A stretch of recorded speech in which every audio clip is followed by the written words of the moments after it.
So, John Stoddart, welcome to Integrity Magazine. How are you doing? I'm great, thanks. How are you? I'm really good. Thank you for coming on Friday Vibe. So, can we just Oh, I say love it. it's been a hassle getting on, right? It has been such a Uh, Life's a hassle at the moment, isn't it? it is for everyone. So, I think we need Yeah. to raise our glass to Friday. Where's Yeah, your yeah, glass? cheers. Yeah, Raise Friday your glass to GTs. Friday. Cheers. Mine's a bottle. Yeah, great. Mine's a Cheers. This is bottle of great. Buck. I'm on the bar. Fantastic. So, tell me, what would you normally be doing on a Friday evening?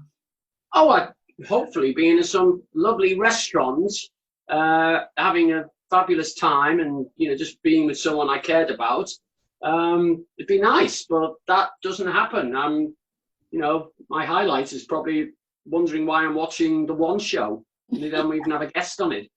Yes. Yeah. So, do you want to tell the viewers then who don't know who John Stoddart is, who exactly are you? Because honestly, you're a superstar in photography. Oh. So please tell us who you are. Well, basically, I'm a professional photographer, mainly specialising in portraiture. And last year, I celebrated 40 years as a photographer. Wow. Which, believe it or not, that's without sounding too vain, but it's an incredible achievement. Because not long ago, well, actually, it probably was a long time ago, the average working life of a photographer, both in New York and London, was 7 years. Wow. So to survive in that, and I'm still working, but the industry has changed incredibly beyond belief, actually. But I don't live in London now. I live in a little town in Kent called Whitstable. Famous for oysters. Famous for oysters and champagne. That's it. Yeah. Cheers. Cheers. Cheers Friday. So tell us a little bit about where you, so how did you start off? Where did you start off from? Because obviously I can hear he's Liverpudlian. And where did you start off and how did you get interested in photography? Okay. Well, basically what happened was when I was very young, and believe this or not, it's true, I joined the British Army at 15, which was then the legal age. It's still only 16 now, with the youngest country in the world. Anyway, and at one point I was posted to Hong Kong, where cameras before globalization were a lot cheaper. The famous names like Nikon and Canon. And I took it up as a hobby while I was in the army. Anyway, fast forward a bit, I returned to Liverpool, was utterly shocked at what happened to the place. We're talking the Thatcher years now. Okay. And it was a right mess, and I'd really got the photography bug. And I started to pick up on some nice rock and roll jobs. Liverpool had a good rock and roll scene then. Frankie Goes to Hollywood, Echo and the Bunnymen, that period. I also got married to lovely Debbie, who's still, even though divorced, was still my best friend. And Dick Whittington style, in 1985, we moved to London. And I never, ever looked back. I mean, the first day sitting in my office studio, the phone went, and the next day I was in Spain with a band. And it really never, ever, other than blips in, like, I think I've survived 4 major recessions. Wow. It never stopped, actually. And I did get a good name, and I worked for the best magazines in the world. I mean, really work. But saying that, when I moved to London, there was probably about 5 photographers, 6 photographers doing what I was doing. There's probably about 200 trying to do it now. Yeah. It wasn't a massive industry then, but it was very, very high production values, which I believe sadly has mostly disappeared. Absolutely. And so I call you an iconic photographer because of the photographs that we've seen. I've posted some of them on my page on Integrity Magazine. Yeah, thank you. And how did you get to photograph these names? Like Paul Weller. Obviously, he's London, isn't he, Paul Weller? Did you search circles, or did the magazines employ you? How did you get to meet? It's a combination of things, to be honest. It was I've always classed myself as what's called an editorial photographer. That means I work for magazines. Yeah. I did very little advertising, which where all the big money was, but I just loved working for magazines. And I flew all over Europe, all over America. And it was a combination of some of those artists would ask for me specially, or you'd have a relationship with a magazine, because it's a very tight bonding, and you would be asked to do certain types of, obviously other photographers would be better at so-and-so type of work. What I thought I was very lucky at, I was very good, well am, at photographing men and women.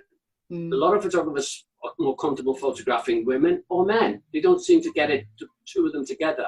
But I did too, because in my naivety years, I looked at Hollywood and mainly American photography, Richard Avedon, Irving Penn, William Klein, people like that, and they really influenced me, and I thought that was the way to go. So I like to think I put a bit of glamour into those portraits, really. I did fashion for quite a while, but I realized I wasn't fitted for that world. It's a very different world from the one I was in. So you do mainly black and white, from what I've seen. No, actually, no, it's probably a 50-50, actually. Okay. But there's a lot of, I shot everything you see, more or less, is shot on film. And there is something about the great classic black and white photograph. But then when sort of like 2000 onwards, colour really took over. And I love colour photography. It just depends, really. I just love some of those. I love the Paul Weller one. I love the Sting one, where you've got his hand chains. He's quite young in that one, isn't he? It must have been his career. And he was very amenable. That was one great thing is once you get into that world, you're not struggling with these. They want you there. You're doing something for them. So it's not like now where you go into a studio or a hotel room, where I did a lot of my work, hotels, and the person would be by themselves. Now you go in, there's 6 people looking at you as if you're going to do something wrong. Yeah. I remember having tea and cakes at Claridge's with Martin Scorsese before we did the shoot, by himself.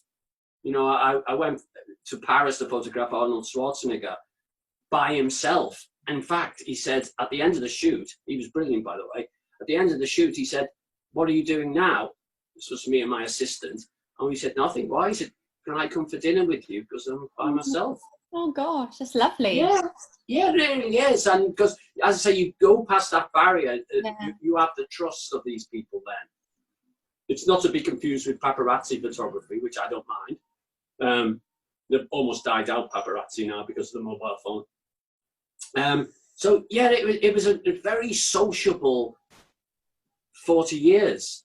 I mean, we'd be on a plane to Paris one day and come back 2 days later. "Do you want to go to Rome again, John? We've got to do." And it'd be fantastic. It's non-stop glamour. Sounds awful. What's your favourite place to go in, like Paris, Rome, London? Okay, let's start with London. Let's start with home. What's your favourite place to go and just chill out? Oh, well, it's broken my heart. I don't know if you've heard about this, but the most romantic for me, without going into detail, of any restaurant in the world was Le Caprice. And it closed down last week. I can't believe that. Yeah, 38 years. 38 years. I even had my own seat at the bar. And it was just, and I'm not, obviously I'm a man of a certain age, so I've been in love and lost love, but I've never regretted anything. And that was the main place I always used to go. I love that. Say it again. I love that. That's such a wonderful line. Well, I've loved and I've lost. I never regretted anything. Oh my God. Never regretted. Women have been the making of me, I'm telling you. Yeah, honestly. It's so fitting then that you live in Whitstable with all the oysters. Yeah, I've no women, I'm afraid. But, and there's the 21 Club in New York. I recently went. I've been doing talks on the Queen Mary. Oh, okay. Yeah, and it's great. They take me over there and they put me in a hotel and fly me back the next day. It's fantastic. But we went just a few months ago to the 21 Club with a dear friend of mine, Adrian, who's a lady, by the way, and we had the best time.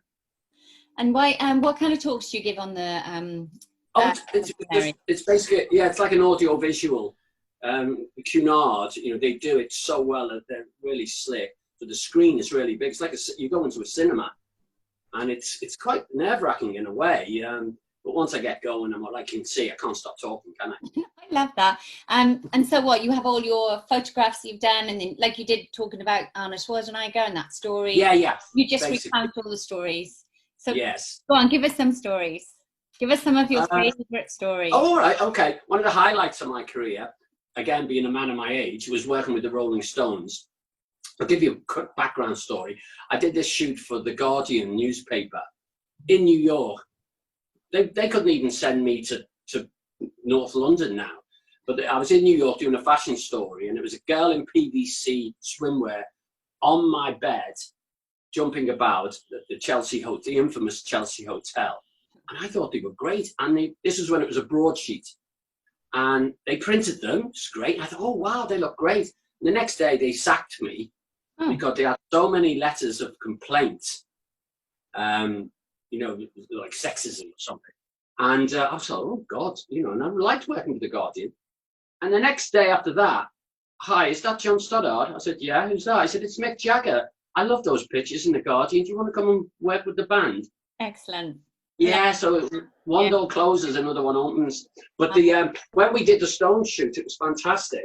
And Keith, he had a few tipples, you know, he liked the vodka. And we were going through the shoot, and he fell over and bashed his head in. And Mick said to me, John, that's our way of telling you the session's over. Honestly, yeah. And it's just crazy days, really, but tons of stories, really. And what lots of people don't understand, you know, I'm quite known for erotic photography as well. But by that, I mean, lingerie companies employ me to photograph ads for their, you know, clothes. And what people don't realize is when you do these shoots, it's not just me and an assistant. There's a makeup artist, a hairdresser, a stylist, maybe the owner. You know, there's a whole gang of people on a photo shoot. It doesn't happen, as you know yourself. Yeah, because I'm a makeup artist. Yes, exactly. And I love that professionalism. And I work with among the best makeup artists and hairdressers in London, which, you know what that means? They're probably among the best in Europe. And it was fantastic. It was I used to love the team effort of all these things. Yeah. And what do you miss? You know, what lockdown? Probably that quality work. I'm still working now, but I have to say the quality isn't the same. The production values are so much lower. God knows why. There just doesn't seem to be the effort. And my industry really hit the barrier when the recession 2008, and we never really recovered. And then now this terrible, you know, virus. So it's going to really, I really don't think it's going to survive as I know it at all. I don't think it will survive in another 5 years, to be honest. So what do you think? What do you think the next 12 months for photographers, makeup artists, fashion world? Terrible. I can't imagine being. I don't know when I'm going to get work again as a makeup artist. No, exactly. I'm doing bits and bobs. No, I haven't photographed anyone for 3 months, but I can't see, you know, Vogue magazine ringing me up again and saying, "Oh, John, are you free Sunday? Because we want to send you to Madrid to photograph Lady So and so." That's just not going to happen anymore. You know, yeah. So for someone like yourself, then, who you see that's the future, and bearing in mind that you're of a certain age, is what you've said twice. You know, you're quite fortunate in that you've had those experiences, and you've had that time, and you've had that glamour, and you've had those wonderful times at Capri, flying around and doing the Queen Mary and so on. It's going to be very difficult then, isn't it, for photographers now starting off, or maybe been running their business a couple of years, to try and pick up or to kind of build a momentum back up again over the next year or two, do you think? Oh, I think awful. And you've got to remember another thing, and it sounds, forgive me if it sounds a little mercenary, but the fees haven't gone up in 10 years.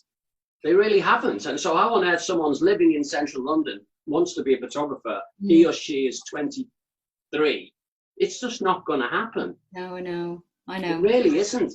It's such a shame. I mean, when I moved to London, it hadn't become a global city that it is now, world capital probably. So prices were quite, not bad. Rent, I'm talking about. That's right. I mean, my first office was opposite Selfridges, for Christ's sake. And then when I moved to Chelsea, my office studio was off the King's Road. It was so easy to do. Now there isn't any studios in central London now. They've all been pushed out. Yeah, it's changed. And that's what's happened to Caprice, I believe, is because they put the rates up so terribly. The multi-millionaire Mr. Kerr, decided now close it down, which I think is terrible. So if you could go back to any moment in time where you thought that this epitomizes who John Stoddart is, what would it be? Working with James Bond. Which one? Pierce Brosnan. Pierce Brosnan. I did a post. Yeah, I did a poster for. I've got a couple of pictures I could show you if you like. Yeah, that'd be lovely. Yeah, in a minute. I worked on GoldenEye. I actually worked with him with a fashion house in Italy called Brioni, who made the suits for Pierce Brosnan's James Bond.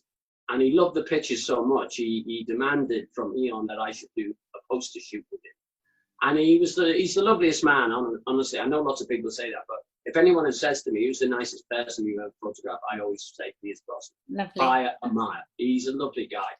And so, if you'd said to me, I did that in 1995, if you'd said to me in 1985 when I moved to London, oh, by the way, John, one day you'll be working on a James Bond film. In fact, not just that, you'll do a poster. I would have laughed in your face. So, and it's a double whammy. I think probably working with the Bond franchise and the Rolling Stones were particularly very personal achievements for me, because I would never have thought of them happen. Even though I photographed Prince Charles, and I remember midnight in St. Petersburg with Tony Blair meeting Putin for the first time in a snowstorm. I mean, it's just working for the New York Times. They're all iconic adventures. But in terms of my own popular culture, to work on with Bond and the Rolling Stones I was really proud of that. You're very fortunate to take that with you. Yeah. And Integrity Magazine are really fortunate to have you on here this evening. Right, come on, show us some of your pics. Yeah, I've got a couple here, right? I'm showing you these because these are original, old school, from a negative, black and white prints. Wow. So I don't know how they come across, but do you think he could be one of the most handsome men you've ever seen? He was handsome. He's cool, isn't he? And they didn't use this one. I used this, but they only used colour, obviously. But just great to work with. And this. Oh, sorry, I'm talking to myself. You can't see me. Oh, yes, you can. This is the shoot I mentioned with the Rolling Stones. Yeah, Mick Jagger. I've never seen the picture. And there's Keith. Yeah. Getting bloody legless. And here's another nice story. I was very, very friendly with Catherine Zeta-Jones. Okay, she's a fellow Welsh lady from Swansea. Yeah, very, very, very Welsh actually. And she came to me. I swear this is true. I'm not saying. She was in that Darling Buds of May. Yeah. Which, I don't know if you remember. It was a massive TV hit. I used to love it. Yeah, and she said, "No, John, I've got to get out of this." And she said she was very ambitious, and she said, "I've got to be a Hollywood star. You've got to change my image." And this was part of, because I always thought she had a bit of a Liz Taylor thing going on. Yeah, absolutely. With that slip especially. And so I said, okay, and we did the shoot, and 6 months later, she was in Hollywood. She'd done it. And, she's the queen of Hollywood, really, in terms of the family. Because of the Douglas family. Yeah, exactly. And, these are the sort of gorgeous women I photographed. This is a beautiful one called Gina Bellman. I do remember her, actually. Yeah, she was in a Dennis Potter drama called Black Eyes. But she's got lovely, sultry. She's almost Liz Taylor. But I'm showing you this one not just because she's gorgeous, but this is a very typical where I'd work in hotels. I worked in hotels all the time because I wanted to give them something to do other than being in just a plain studio. And obviously, it's very cinematic. It's very seductive. and she's very beautiful. There's nothing rude about that picture at all. No. And then this one I love as well. Oh, there's Arnie coming up. Oh. This is a beautiful woman called Julianne Rhodes, who was married to Nick Rhodes. Yeah, and Duran Duran. I used to live with Sam Le Bon. I used to see them all the time. Really? Yeah, and Yasmin Le Bon. I used to see them all the time. Oh, I've got the date on the back of this. It's 1992. So you can see I really put a bit of glamour into these pictures. Yeah, they're beautiful. Yeah, and she is beautiful, but even but there's always a little bit going on, with the lighter gun. Always just pushes the envelope a little. Yeah, look, there he is. There's Arnie. So how old is he there? He's got to be 30s, isn't he? Well, I've got looking at the date again. It's Arnold Schwarzenegger, Paris, 1988. 88. Yeah, and it was. I think it was Terminator 2. Oh, I love the Terminator. But I loved it the way he's got. He really looks old school. He does. Hollywood, doesn't he? Yeah, he does. That was very typical what I was doing with men.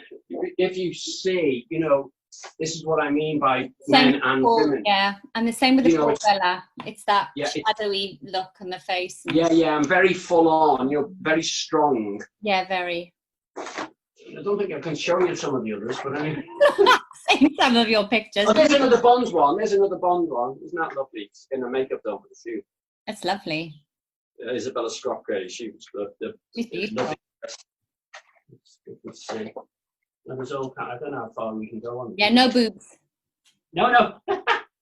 Oh, this is my crazy life. Right? Look at this one. I can't really see. What is it? Oh, wow. It's Ronnie Cray in his grave. No. The gangster. Yeah. The last picture. Did you go to his funeral? Funeral, yeah. As a job, not because I had anything to do with him. And it was amazing. But that's sort of how bizarre. This one more. Because we're going to run out of time soon. Oh, right. Gregory Peck. Wow. I can assure you, no one in my generation has photographed Gregory Peck. But can't you see the tension? Yeah. After all that success, they still have to play the field. Well, because he wasn't truthful, was he? Unfortunately. Yeah, exactly. And so on. They're wriggling about. So tell me then, I mean, because you have got so many beautiful, iconic photographs. Would you put them into a book? Have you thought about doing that? I've had 2 decent sized books. Okay. And I've had 2 mini books, and I would. It's really odd having this conversation because lots of people say to me, "Why don't you do another book, but with all this conversation?" Because people are fascinated by these people. The stories. I think it's the stories. If you did it with the stories, you've got some like the Cray picture, the Arnie going out, with him. I think you should really think about it. I know. I think what's happened is with lockdown, I found it quite hard, without being selfish, because people have died. But I found it quite hard because I live on my own here, and obviously I've got friends, but I miss London terribly. Yeah. I miss my London friends. I have a house in Greece. I was meant to be there 2 months ago. That's all gone out the window. Place in the Sun. You got it from Place in the Sun, didn't you? And that was hilarious. I know. And then you got this house. They were the best. Honestly, they were fantastic. I did it for a laugh, and they found me the house, and I bought it. I love it. It's such a story. It's been on 6 times already in 6 months. I missed it because I was actually in Greece when they first broadcast it, and I said, "Oh, I missed it," and the woman said, "Don't worry, John, it'll be on for the rest of your life." Because they repeat them endlessly, don't they? Yeah, I've yet to see it. I don't actually watch TV. I'm just one of these weird people who doesn't watch TV. Well, honestly, I've become obsessed with lockdown, and it's quite depressing because it's rubbish. And I've started putting DVDs on. I know I'm pretty old school, but I do. My kids and I put DVDs or Netflix, and my 15-year-old and I we're watching White Lines. It's the last episode tonight. Oh, okay. Last series in the episode in the series, isn't it? Oh, okay. So, John, what's the next steps for you? Because we're going to run out soon. Yeah, no, basically what's happened to me the last over 10 years, I've reinvented myself as a sort of, I don't want to sound pompous, but like an artisan. And I've had so many exhibitions. Last year I had 4. My first solo exhibition in Paris, which is a major achievement. Photographs of that, yeah. Yeah, and so I've been concentrating on beautiful work, prints, not for nostalgic reasons, but because people really are interested. And having exhibitions, I do personal projects where I shoot normally on film, my old cameras, and I produce an exhibition. I did one, I won't go into it now because I don't want to tell you, on Marilyn Monroe and what would it have been like if she was alive today, dealing with fame. Because I've become very critical of what is classed as fame in modern life. Yeah. Shall I tell you a difference? Quick, have I got time? Very quickly, because Okay. Yeah, this is the world change. Okay, really quick. Not long ago, probably in the 90s, I was in Nice on holiday with my wife. And I got a call from a magazine and they said, John, we know you're on holiday, but will you go to Monte Carlo and photograph Lauren Bacall and Anthony Quinn? I said, what? Really? I said, okay. So I got to the helipad, they booked me one, and the pilot said, Mr. Stoddart, would you take a passenger? I said, no, it was a huge helicopter. And I said, who is it? He said, oh, it's Ayrton Senna. So he got in the helicopter, just me and him. Fast forward 15 years, I'm using a bus pass to go to Parsons Green to do a shoot because the fee had been reduced so much. That's the fame game. That's really interesting. It's fascinating. Yeah. I'd say you're probably the most fascinating person that I've spoken to ever. Oh, God, thank you. Although my 9-year-old son is quite funny to talk to. But John, it's been an absolute pleasure. No, thank you so much. Honestly, it's lovely just talking to someone in my living room. It really is. It's fantastic. And I'm sure that we'll grab a cocktail or something, or yeah, you betcha. Glass of Wally somewhere else, maybe. Cheers, John. Yeah. Cheers. Thank you for coming on the Friday Vibe. Yeah, bottoms up. Bottoms up. I'll see you soon. Bye.